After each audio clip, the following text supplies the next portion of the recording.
We continue our NFL Combine coverage alongside NFL Network's Bucky Brooks, who will be moderating. You're part of the analyst team for the coverage of it. What do you like most about that?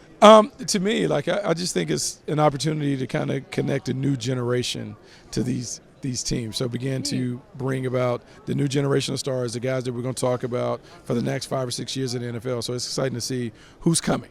Where do you think the strength of this draft lies? What position group?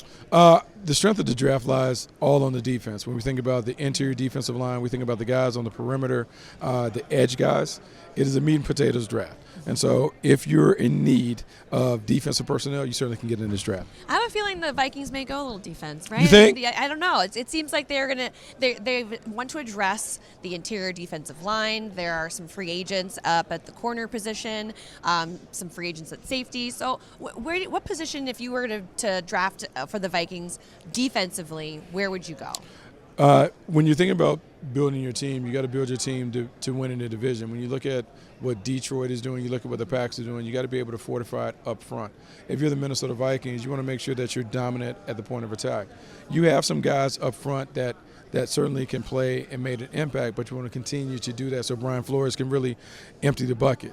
But in saying that, you also got to make sure that you take care of the perimeter. Mm-hmm. You had an older secondary with Stephon Gilmore, and you got Harrison Smith and some older guys in the back end. You want to make sure you got some young guys that can do that. To me, I don't think you can go wrong. As long as you attack the defense and attack it in multiple ways, you certainly can improve quickly. What do you think the significance of having Brian Flores back for a third season is? Well, it's significant because you not only get a great defensive mind, but you get a guy who's been a former head coach.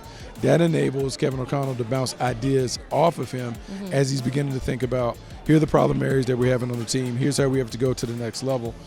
Brian Flores is a huge addition. He's a great asset. And I think, look, the proof is in the pudding when you look at the way the defense has steadily improved since he's taken over. As far as the offense goes, where do you think the Vikings' needs lie?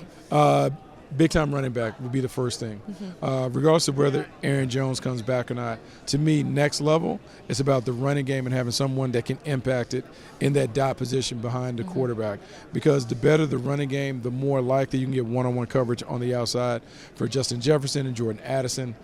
I believe that's the missing piece. When you look at Detroit, you look at Green Bay, the addition of multiple elite running backs has allowed them to really take their offense to the next level. To me, Minnesota needs to attack that area. Well, thank you so much. Appreciate it. Thanks for having me.